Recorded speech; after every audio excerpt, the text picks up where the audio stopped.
Welcome back to another video as we discuss modern day slavery.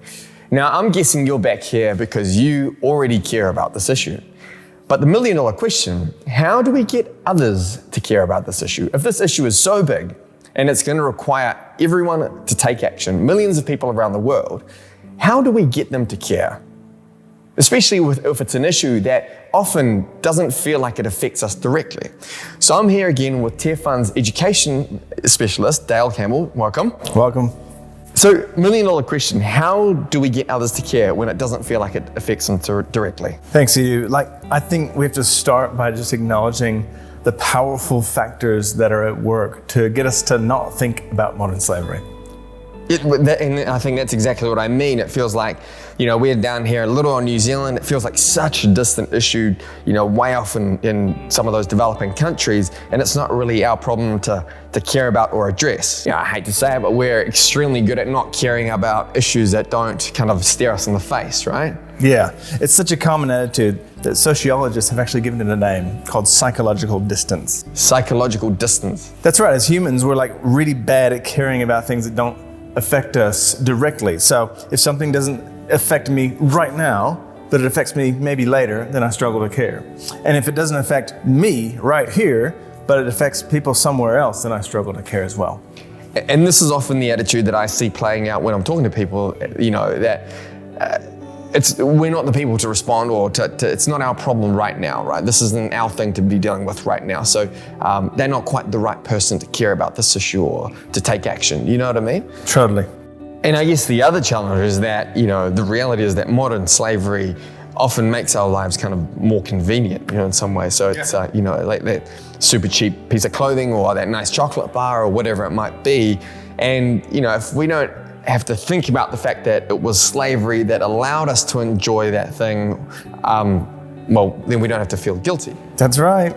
And believe it or not, there's another term that has been given to that problem as well. You're full of terms today.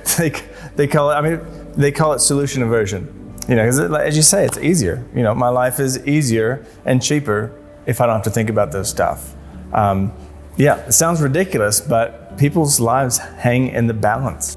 So both of those are pretty powerful motivations not to think about modern slavery, right? Let alone try and end it.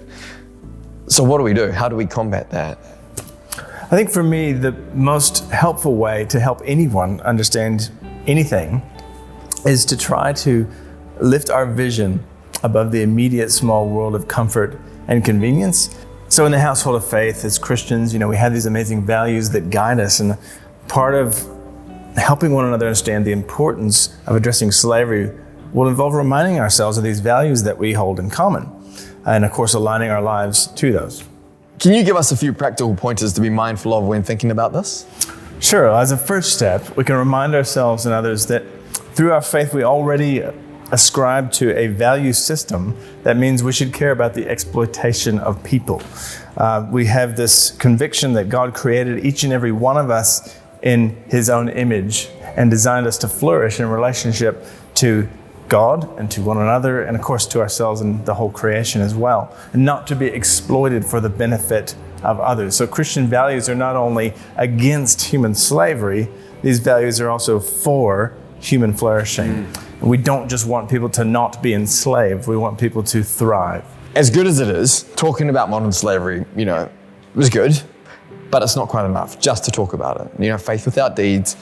And so, what would you say are some things we can actually do? How can the rubber hit the road? You're bang on. We have to practice what we preach. What good is having all these great values if we don't live them out, right? So for example, if we're trying to convince our friends about ethically consuming, then we have to be doing that ourselves. And I think we can find that it's actually quite fulfilling to do this. So it's actually in our own best interests as well. I found that for me, it was really kind of easy to get fired up about this cause, and then you kind of, talk to everyone about it, and then your results are quite slow, right? And it's a big issue. So it takes a lot of time, and it's easy to kind of get almost burnt out or a little bit disillusioned, right? And then on top of that, for me anyway, you get awoken to this one injustice, and then suddenly there are these other things that you discover. Right. And you realize, man, there are so many issues in the world. It's so broken out there, and it can almost be a little bit burdensome or overwhelming, right? As someone that's spent a bit of time with this issue, what's your suggestion for dealing with that? Cool. So theologically, there's this wonderful concept about the kingdom of God is always partially realized in our life, not fully until the end of the age. There's this sense that we see it, but it is fully realized at the end of the age, at the return of Christ.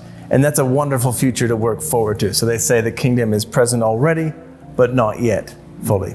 So there's this healthy tension of kind of being set in motion, right? It's moving and it's yet to be fully realized. Absolutely. It's patient persistence.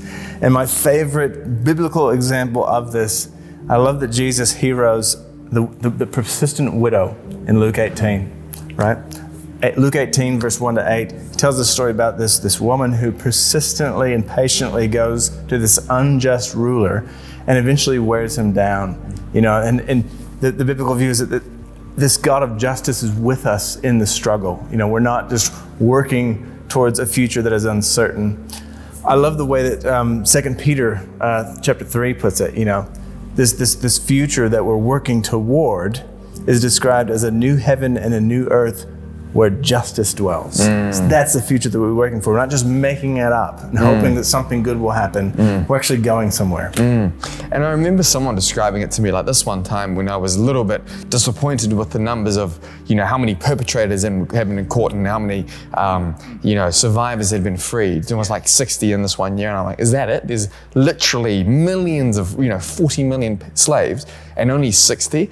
And then they challenged me in my thinking and they said, well, sure, but to that one, yes, their whole world has changed, right? So to those 60, their whole world has changed. Justice now dwells there, and they've been given a second chance at life. And I just always remembered that sure, when we just look at the numbers and sit back, man, it feels overwhelming. But when we come back to the humanity at the core of it, the individuals, the fathers, sons, daughters, mothers, that are now free and now have a second chance at life, essentially, it's like, one is enough, right? Totally. Although it's not, but one is enough to keep going, right? To keep us going forward. That's right, the one-many tension. And another camera angle on that would be to say that, we're not just working our alone. We believe in partnership. And so our efforts are pitched in and joined and linked in with a whole network of a global church that is fighting and resisting and trying to address modern slavery. And luckily we have our faith that compels us forward, that essentially offers us and provides us the bread and water to keep going, to offer us sustenance to fight the good fight and run the race, right? So this is awesome, man. What a great way to end it. I hope you enjoyed that. Thank you for joining us again. Thank you, Dale, for sharing some insight. And good luck with your conversations with those around you. Don't be shy. It's something that is worth talking about and something that is worth risking and taking the step of faith and, bringing it up in conversation and sharing what you've learned.